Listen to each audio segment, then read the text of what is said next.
శ్రీసింహ మాట్లాడతారు. Thank you. Hello అండి, అందరికీ నమస్కారం.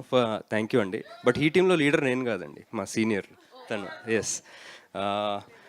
ఇవాళ నాకు చాలా చాలా లక్కీగా అనిపిస్తుందండి. జనరల్గా టీజర్ లాంచ్ ఈవెంట్లకు వచ్చినప్పుడు ఇంటర్వ్యూస్లో కానీ ప్రెస్ మీట్స్లో కానీ మా సినిమా గురించి, మా సినిమా ఇది, ఈ జానర్ ఇలా ఉండబోతుంది, ఈ కామెడీ ఉండబోతుంది, ఈ యాక్షన్ ఉండబోతుంది అని చాలా చాలా చెప్పాల్సి వస్తుంది మా సినిమా గురించి.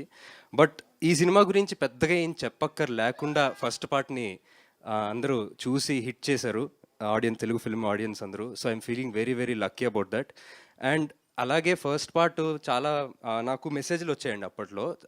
ఫస్ట్ ఇది ఎలా థియేటర్లో ఎలా మిస్ అయ్యాం, ఇలాంటి సినిమా థియేటర్లో చూడాలి కదా, ఈ థియేటర్లో చూస్తే ఇంకా ఎక్స్పీరియన్స్ అదిరిపోయి ఉండేది, ఓటీటీలో చూసాం అని చెప్పి చాలా చాలా మెసేజ్లు వచ్చాయి. వాళ్ళందరి కోసం ఇంకా ఇంకా double the fun, double the thrill, everything double the experience ఉండేటట్టుగా సెకండ్ పార్ట్ 13 సెప్టెంబర్ థియేటర్స్లో వస్తుంది. So please come and experience మత్తు వదలరా in theatres. Thank you so much. Thank you so much. ఏంటిది బాహుబలి 2